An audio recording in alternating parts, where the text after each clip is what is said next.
They say the dead keep secrets better than the living, but what happens when a corpse becomes a weapon? When a body rotting beneath Westminster Abbey holds more power than any army England ever fielded? March 24th, 1603. A woman dies. But here's what they don't tell you in history class.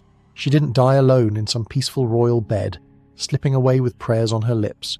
She died standing up, refusing to lie down for weeks, her eyes open, staring at shadows only she could see. Her ladies whispering that the Queen had finally gone mad. Elizabeth Tudor, the Virgin Queen, the woman who stared down the Spanish Armada and won, the monarch who turned a bankrupt island into an empire. Dead at 69, and immediately before her body was even cold, the lying began. This isn't the story you know. This is the story they buried. The one that's been locked in lead for 400 years because the truth would burn down everything the British monarchy built. Let's start with what actually happened in that room. Richmond Palace smelled like death weeks before Elizabeth died. Not the clean smell of illness, but something else. Something rotten. The servants scrubbed the floors with lavender and rosemary. They burned incense until the smoke made their eyes water. Nothing worked.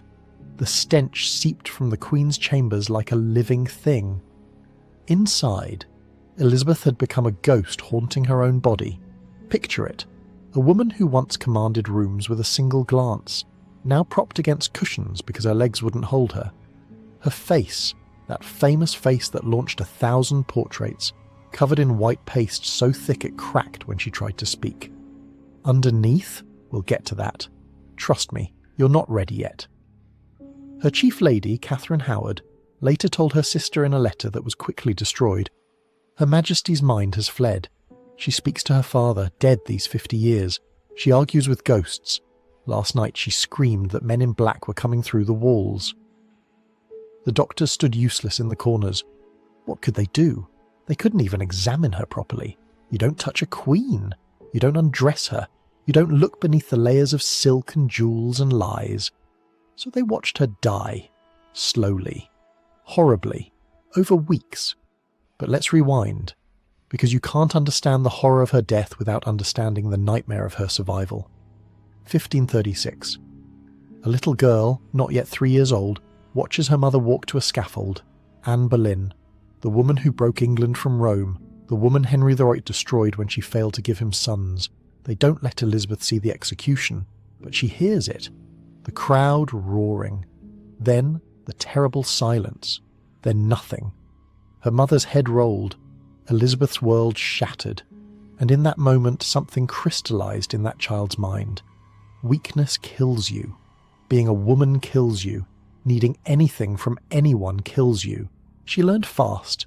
The thing about growing up in Henry VIII's court is that it was less a palace and more a slaughterhouse. Wives came and went, heads rolled. The king's mood could change between breakfast and lunch, and someone would be dead by dinner. Elizabeth watched it all, silent, learning. Anne of Cleves, rejected but smart enough to accept it and live. Catherine Howard, too young, too foolish, beheaded at 21. Catherine Parr, careful, strategic, survived by staying invisible. The lessons were clear. Adapt or die. Submit or die. Make one wrong move and die. And Elizabeth was brilliant at learning. When they stripped her of her title, called her bastard, sent her away from court, she smiled, curtsied, thanked them for their mercy. Inside, she was cataloguing who had betrayed her, who had stayed silent, who might be useful later. When her father married again and again and again, each new wife a reminder of how disposable women were, she studied Latin, Greek, philosophy, languages, making herself so valuable intellectually that maybe, just maybe, they'd forget she was female. When her brother Edward took the throne at 9 years old and Protestant fanatics burned Catholics in the streets, she kept her mouth shut, attended Protestant services, read her Bible, gave them nothing to accuse her with. And when her sister Mary became queen and started burning Protestants instead, when the fires at Smithfield consumed hundreds of screaming men and women, when they locked Elizabeth in the Tower of London, in the same rooms where her mother had waited for death, Elizabeth did something remarkable. She survived.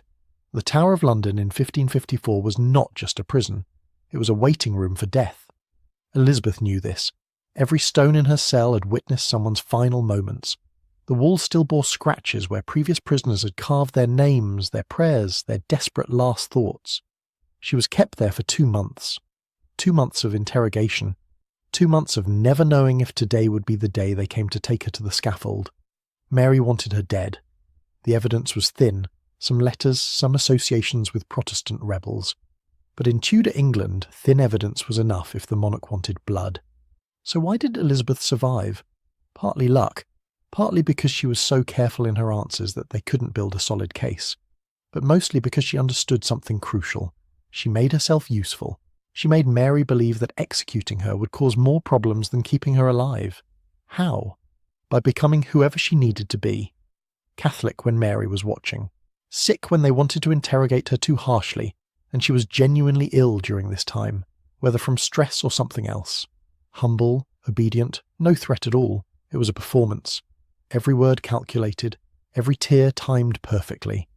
And it worked. But here's what no one talks about. What that does to a person. Living every single day knowing that one wrong word, one slip, one moment of genuine emotion could mean your death. What does that do to your mind? To your body? It breaks you. Slowly, invisibly, but completely. Elizabeth walked out of the tower in 1555, but something had changed. The girl who went in wasn't the same as the woman who came out. She was harder, colder, more controlled. She'd learned that survival meant never ever showing your real self.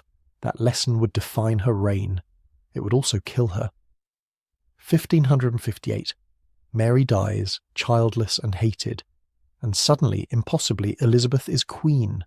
She's 25 years old. She's survived a murdered mother, a tyrant father, a sickly brother, and a homicidal sister.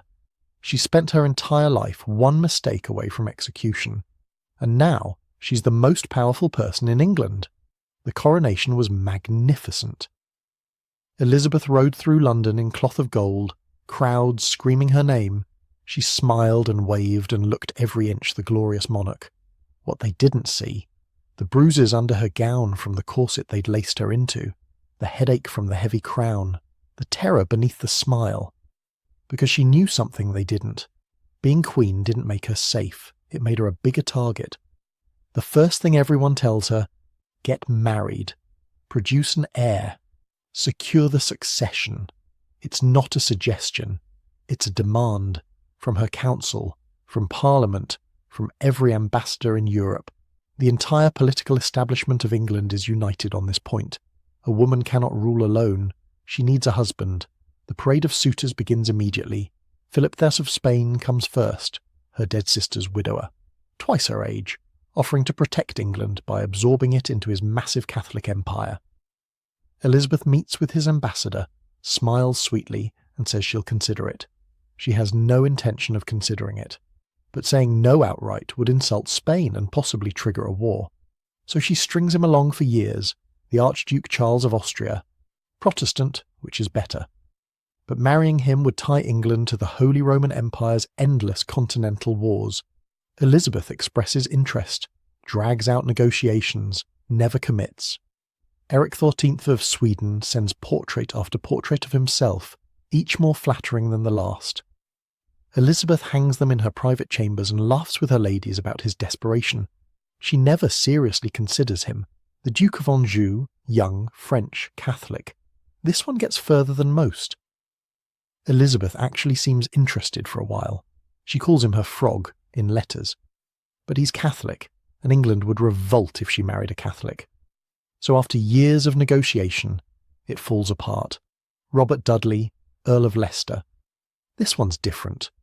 This one she actually loves. Childhood friends. He'd been there at her coronation, leading her horse, tall, handsome, ambitious, Protestant, perfect, except for one problem. He was already married to Amy Robsart, and then in 1560, Amy Robsart died. Fell down the stairs at Cumnor Place and broke her neck. Suspicious. Incredibly. Rumours exploded immediately that Dudley had murdered her so he could marry Elizabeth. Some said Elizabeth herself had ordered it. The scandal was massive. Elizabeth wanted to marry him anyway. She was in love, probably the only time in her life she genuinely loved someone romantically. She could have done it. She was queen. She could have married whomever she wanted. But her advisors threatened to revolt. The scandal would destroy her. Foreign powers would use it as proof that England was ruled by a murderous whore. The legitimacy of her reign would crumble. So she didn't marry him, but she kept him close, made him an earl, gave him estates and titles and power, flirted with him in public, let everyone think they were lovers, which drove the ambassadors crazy trying to figure out what was actually happening. Were they sleeping together? Probably not. Elizabeth was too paranoid about pregnancy. One bastard child and her reign would be over, but emotionally, she was as close to Dudley as she ever was to anyone. And here's the interesting part. Years later, when Dudley was dying, he wrote her a letter. It was found among her private papers after her death, tied with a ribbon and marked in her handwriting.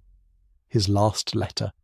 In it, he mentioned the truth we alone know, the secret that bound us in sorrow rather than joy. What secret? The letter doesn't say. But combined with everything else, the refusal to marry anyone, the lack of children, the mysterious illnesses she suffered throughout her reign, a picture starts to form. What if Elizabeth couldn't have children? What if something was physically wrong with her reproductive system? What if the Virgin Queen wasn't making a choice at all, but hiding a medical reality that would have destroyed her legitimacy? The evidence is scattered but disturbing. Foreign ambassadors wrote detailed reports about Elizabeth's appearance. It was their job. Kings needed to know everything about potential marriage partners. Some noted her manly voice. Others mentioned her unusual height and strength for a woman. One Spanish envoy wrote that Her Majesty's form is not as other women's. He was recalled to Spain before he could elaborate. The Venetian ambassador reported that Elizabeth had a very loud voice and masculine manner of speaking. Another described her as having more the bearing of a soldier than a lady. These weren't insults. They were confused observations. Elizabeth didn't quite fit the expected template for a woman of her era. Then there are the medical incidents. In 1566, Elizabeth fell seriously ill. High fever, sweats, pain so severe she couldn't stand. She thought she was dying and nearly named Robert Dudley as Lord Protector. Her doctors were finally allowed to examine her, something they rarely got to do because touching the Queen's body was essentially forbidden. What they found was never officially recorded. But one physician, Dr. Hewick, emerged from her chambers looking, according to a courtier's diary, pale and troubled, as if he had seen something that shook him to his core. He refused to discuss what he'd seen, wouldn't even tell his colleagues. A year later, he was dead. The official cause was listed as sudden fever. Convenient. In 1568, there was another incident. Elizabeth collapsed during a council meeting. When her ladies got her to her chambers and loosened her clothing, one of them fainted. The others cleared the room immediately. No explanation was ever given. What did they see? Some modern medical historians have suggested Elizabeth may have had androgen insensitivity syndrome, a condition where someone has XY chromosomes but appears externally female because their body doesn't respond to testosterone. People with AIS are often taller than average, have a deeper voice, little body hair, and lack functional female reproductive organs. They appear completely female externally, but cannot menstruate or get pregnant. It would explain everything. The inability to marry, the lack of periods. Several sources hint that Elizabeth didn't have monthly cycles like other women, though they're always vague about it. The masculine qualities observers noted, the secret that doctors saw and refused to discuss. Other historians have suggested different conditions: testicular feminization syndrome, Swyer syndrome, various intersex conditions that would have made pregnancy impossible while allowing her to appear female, but we'll never know for certain. Because the one piece of evidence that could tell us, her skeleton, remains sealed in Westminster Abbey. The British establishment has refused every single request from historians and scientists to examine her remains. For 4 centuries they've said no. In 1952, during Elizabeth II's coronation, there was a movement among historians to finally examine Elizabeth II's remains. Denied. In 1975, when new non-invasive scanning technology became available, they asked again. Denied. In 2003, on the 400th anniversary of her death, a formal petition from multiple universities. Denied. Why? What are they protecting? The official reason is always respect for the dead, but they've allowed examination of other royal remains. Richard III was exhumed in 2012 and studied extensively. His skeleton was CT scanned, DNA tested, analysed in every possible way. Other Tudor-era burials have been investigated. Henry VIII's tomb has been opened. Catherine of Aragon's remains have been examined. Even medieval monarchs have been studied. Why not Elizabeth? What's different about her? The answer seems obvious, because whatever's in that coffin doesn't match the legend, and the legend is too valuable to risk. But let's move forward, because whether or not Elizabeth could have children, she spent 45 years telling England she chose not to, and that choice, real or forced, came with a price. Let's talk about the poison. Elizabeth's signature look, ghostly white skin, red lips, red hair, iconic, immortalised in hundreds of portraits. Every painting shows the same flawless porcelain face, and achieved through a daily ritual that was slowly killing her. The white makeup was called Venetian ceruse. It was all the rage in courts across Europe. The recipe, white lead mixed with vinegar. Sometimes they added arsenic to make it stick better. You read that right. Lead and arsenic. Applied to the face, every single day. The process was elaborate. First, you'd wash your face with a mixture that was supposed to prepare the skin, usually something acidic that actually damaged it. Then you'd apply the ceruse in thick layers, building it up until your skin was perfectly white and smooth. The effect was striking. In candlelight, with the white makeup and red lips and elaborate clothing, Elizabeth must have looked otherworldly, like a living statue, a goddess made flesh. But lead is a neurotoxin. It doesn't just sit on your skin, it absorbs through it, into your bloodstream, into your bones, into your brain. The symptoms of chronic lead poisoning read like a catalogue of Elizabeth's documented health problems: headaches. She suffered from severe recurring headaches her entire adult life, so bad that sometimes she'd have to cancel public appearances, abdominal pain, constantly. Her ladies reported that she often couldn't eat because of stomach cramps, joint pain, and muscle weakness. By her 40s, Elizabeth had trouble with stairs. By her 50s, she needed assistance standing after sitting for long periods, mood swings and irritability. Elizabeth was famous for her temper. She'd be charming one moment, screaming the next. She once threw a slipper at one of her ministers. Another time, she slapped a lady-in-waiting across the face for a minor mistake. Memory problems and confusion. In her later years, courtiers noted that Elizabeth would sometimes lose track of conversations, or forget things that had just been discussed. Insomnia. She barely slept. Would pace her chambers at night. Her ladies took shifts staying awake with her. Anemia. Historical accounts describe her as often pale and weak, needing to sit during events where she'd normally stand. All of these are consistent with chronic lead poisoning. For 45 years, Elizabeth was slowly poisoning herself, and she couldn't stop. Because every time she appeared in public, she had to look ageless, eternal, divine. The mask wasn't vanity, it was political survival.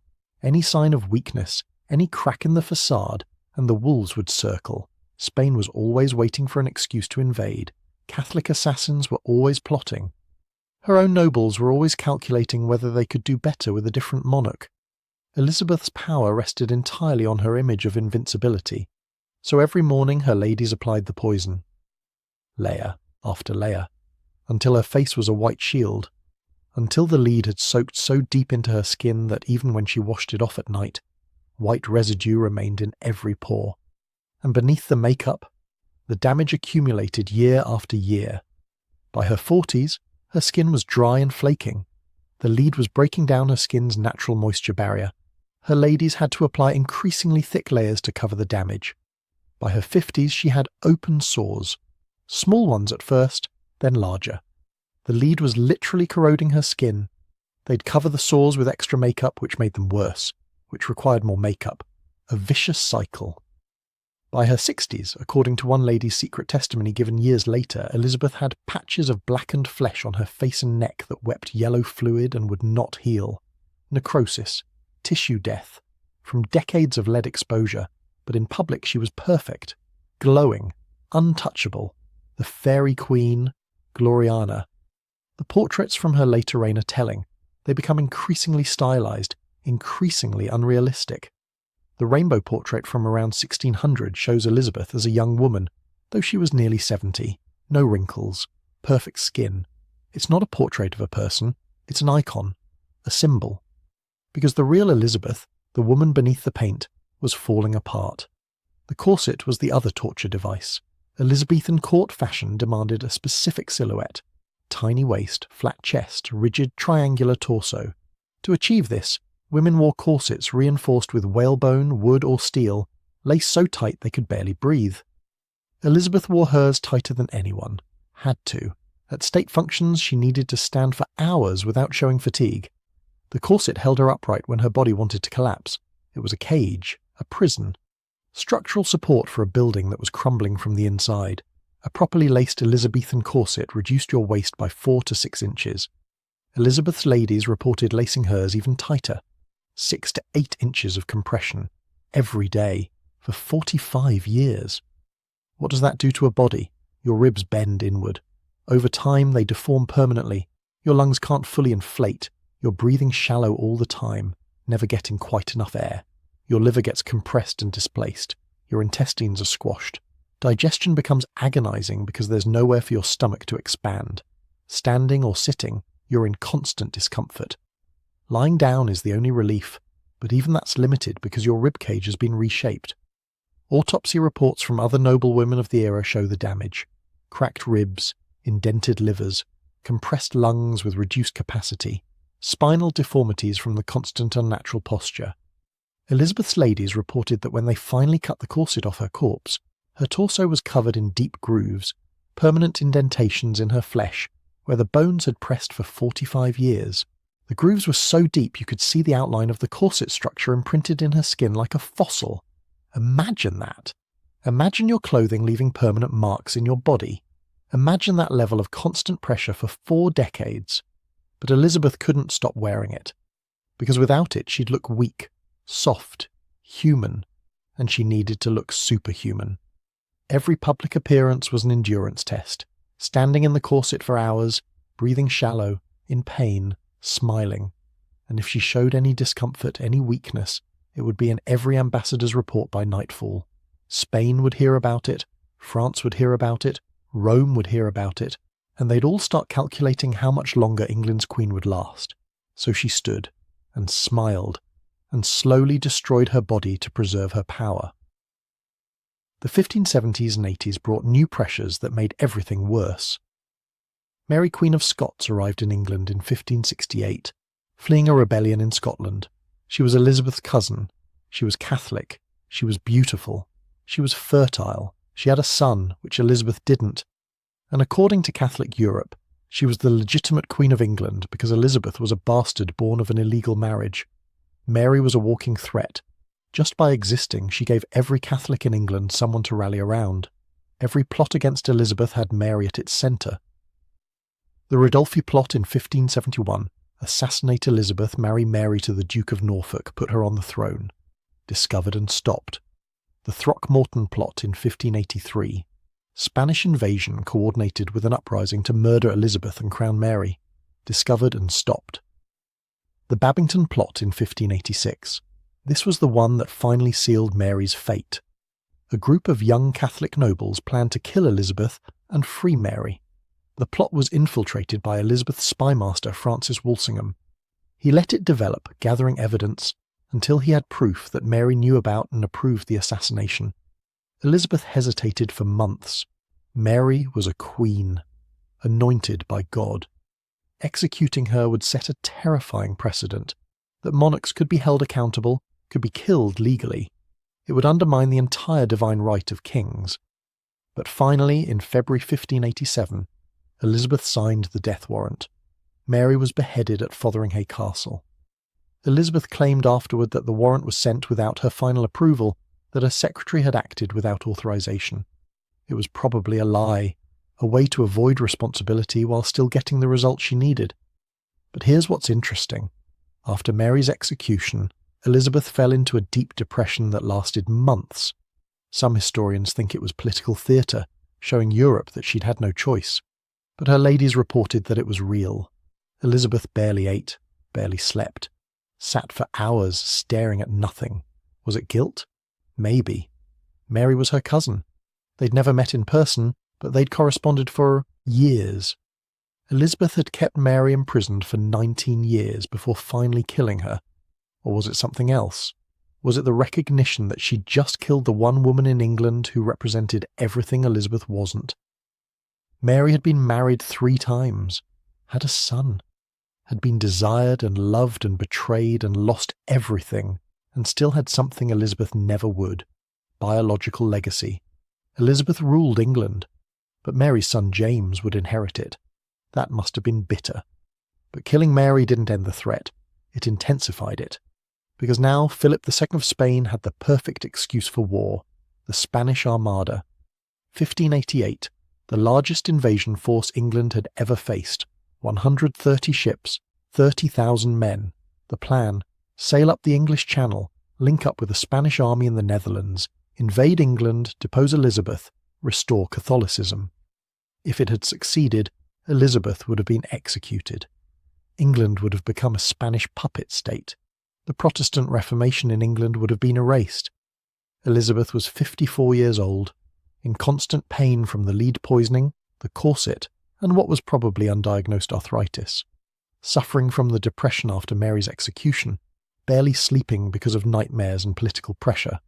And she rode out to Tilbury to address her troops. This is one of the most famous moments in English history.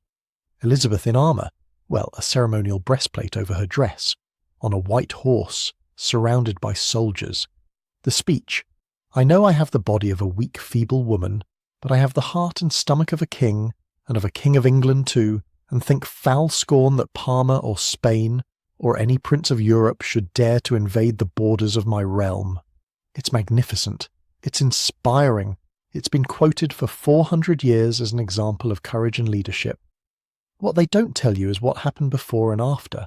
Before, Elizabeth was so weak from a recent illness, probably another flare-up of whatever chronic condition she was hiding, that she could barely mount her horse. Her ladies had to practically lift her into the saddle. They gave her wine mixed with something, possibly a stimulant, to keep her alert and upright during the review. She was magnificent. For 3 hours she was every inch the warrior queen, riding along the lines, making eye contact with soldiers, projecting strength and confidence and absolute certainty of victory. It was a performance, the greatest performance of her life, and it worked. The soldiers went from nervous to fanatical. They would have followed her into hell. After, she collapsed. Completely. Couldn't leave her chambers for a week. The pain was so severe she couldn't eat solid food. Her doctors whispered about internal bleeding but couldn't examine her to confirm. One of her ladies wrote in a private letter, "Her Majesty's triumph at Tilbury has cost her dearly. She suffers, greatly, though none are permitted to speak of it. I fear what this constant strain does to her body. But publicly, triumph. The Armada was destroyed, partly by English tactics, partly by Atlantic storms that scattered and sank the Spanish fleet. England celebrated. Elizabeth became Gloriana, the immortal queen, the Protestant champion, and in her private rooms she bled and suffered and put the mask back on. The 1590s were when everything started to unravel. Robert Dudley died in 1588, just weeks after the Armada. Fever and stomach illness, probably cancer. He was 55. Elizabeth had loved him for 30 years. She locked herself in her rooms and wouldn't come out, wouldn't eat, wouldn't see anyone. Her counsellors had to threaten to break down the door before she finally emerged. She wore his last letter in a pouch around her neck for the rest of her life, kept every gift he'd ever given her, forbid anyone from speaking ill of him in her presence. The grief was real. The only man she'd ever loved, gone, and she was utterly alone. She tried to fill the void with new favourites. Robert Devereux, Earl of Essex, Dudley's stepson, 20 years younger than Elizabeth, handsome, charismatic, reckless. She adored him, gave him commands, forgave his mistakes, defended him against critics.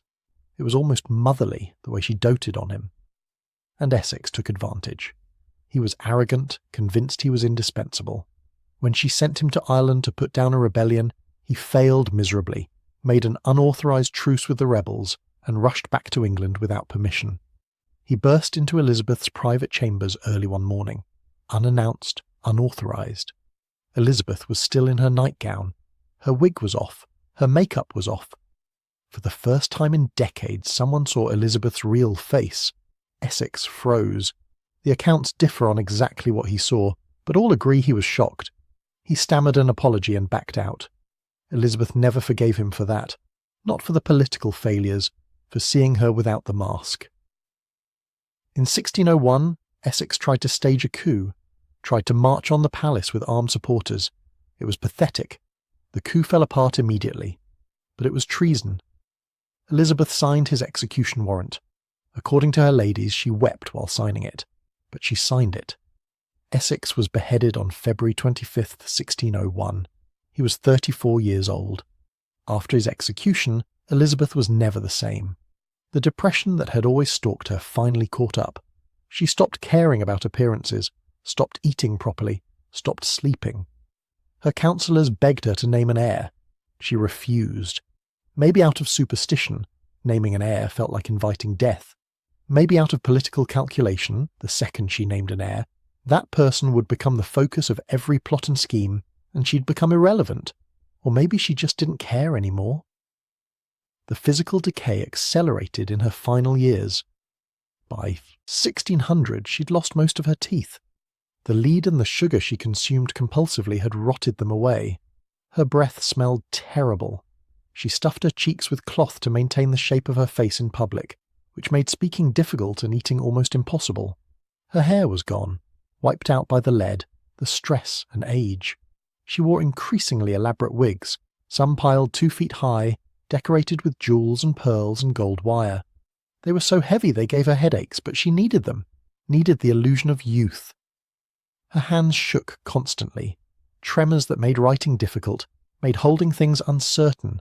Could be more lead poisoning, could be early Parkinson's, could just be accumulated damage from 70 years of stress and survival. Her eyesight was failing. She could barely read anymore without glasses, which she refused to wear in public because it made her look old. And then there was the smell. Multiple sources from her final years mention it, always carefully, always euphemistically. The Queen requires much perfume in her chambers. Her Majesty's apartments must be well aired daily. But one lady-in-waiting's private letter written years after Elizabeth's death is more explicit. There was a corruption in Her Majesty's body that no perfume could disguise, a smell of sickness and decay that pervaded her rooms. We burned incense constantly, but it only masked the worst of it. What was causing it? A tumour, an abscess from the corset's constant pressure. An internal infection that her immune system couldn't fight off because of the lead poisoning? We don't know, but something inside Elizabeth Tudor was rotting while she still lived, and she knew it, had to know it, but she couldn't acknowledge it, couldn't seek proper medical care because that would mean admitting weakness. So she suffered in silence, the smell of her own decay following her through the palace. By late 1602, the courtiers could see the end coming. Elizabeth was visibly failing, thinner, weaker, more confused. The famous temper was giving way to strange quiet moods where she'd sit for hours saying nothing. Foreign ambassadors wrote to their kings, "Prepare for transition. England's queen is dying." But Elizabeth kept performing, kept appearing in public with her white face and red wig and elaborate gowns, kept insisting everything was fine, until she couldn't anymore. January 1603. Elizabeth is 69. She's been queen for 44 years. She's exhausted. She stops wearing the makeup, just stops. Her ladies are horrified. Without it, everyone will see the scars, the discoloration, the damage. She doesn't care anymore. "I am past caring what they see," she reportedly told one lady. "Let them look." She stops eating. Not from choice, but because swallowing has become agony. Her throat is swollen, her stomach can't tolerate food. She manages sips of broth, some wine, nothing more.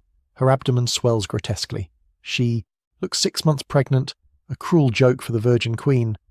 It's probably fluid accumulation from organ failure. Her liver and kidneys shutting down, unable to process waste, fluid backing up into her body cavity. But the symbolism is devastating. After a lifetime of virginity, refusing marriage and children, her body mocks her with the appearance of pregnancy. She refuses to go to bed. This becomes the defining feature of her final weeks. Her doctors beg her. Her counsellors plead with her. Her ladies try to persuade her. She won't do it. She sits in chairs, leans against piles of cushions on the floor. Her ladies hold her upright. Days pass, then a week, 2 weeks. She barely speaks.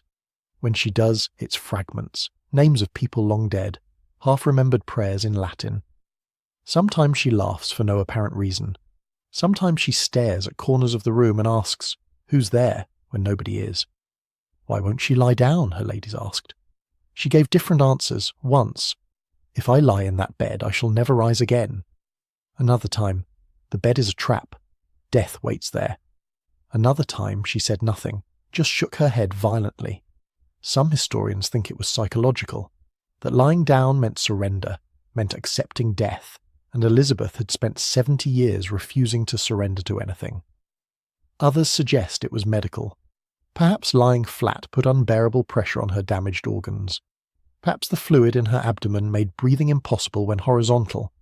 Perhaps the pain was simply too severe. Or perhaps she was just delirious. The lead poisoning, the organ failure, the starvation. Her brain was shutting down. Maybe there was no rational reason. Maybe she was just confused and terrified, and holding on to the last shred of control she had, staying upright. Her counsellors, meanwhile, were panicking. She hadn't named an heir. If she died without designating a successor, England could descend into civil war, Catholics and Protestants fighting over the throne, foreign powers invading during the chaos. They brought her name after name. James VI of Scotland, Mary's son Protestant, the logical choice. She wouldn't respond. Arabella Stuart, another cousin, also Protestant. Nothing. Various English nobles. Silence. Finally, on March 23rd, they got her to make some gesture toward James. Accounts differ on whether she actually spoke his name, or just nodded when it was suggested. But it was enough. The succession was secured. That night she finally consented to bed. Or rather, she collapsed and couldn't be moved. They carried her to the royal bed, laid her gently on pillows. Her breathing was laboured, irregular. Her eyes were open but unfocused. She couldn't speak anymore. Her archbishop knelt beside her and prayed. Her ladies held her hands. Her counsellors stood in the corners, already planning the transition to James. She lasted through the night. As dawn approached on March 24th, 1603, her breathing became more and more shallow, then stopped. Elizabeth Tudor died. No profound last words, no deathbed confession. She just stopped breathing. And then the cover-up began. The doors were locked immediately. Guards posted. Only the most trusted ladies were allowed to remain. The counsellors gave explicit orders. Speak of nothing you see. Nothing. When they began to undress her body, layer by layer, the horror emerged. The makeup came off in sheets, taking skin with it. What lay beneath wasn't the face of an old woman. It was something worse. Black, ulcerated, necrotic tissue from decades of lead eating through her flesh. One lady vomited and had to be removed. The corset left grooves in her torso so deep they looked carved. Her ribs had bent inward, some cracked from the pressure. When they removed the final layers, the smell became overwhelming. Between her legs, the servant who saw it could only describe it as wrong.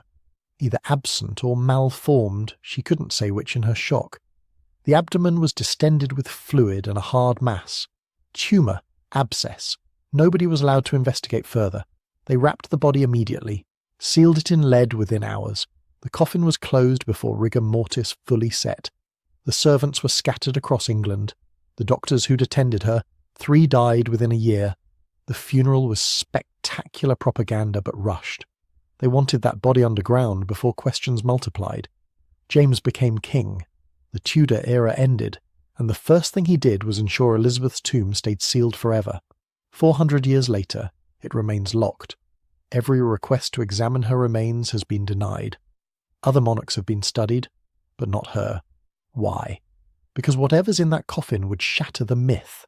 And the myth, the Virgin Queen, pure and powerful and eternal, is worth more to Britain than the truth ever could be. Elizabeth ruled magnificently, but England killed her slowly, with poison and pressure and impossible expectations, and then buried the evidence. The real secret of Westminster Abbey isn't what's in the coffin, it's why we're still not allowed to look.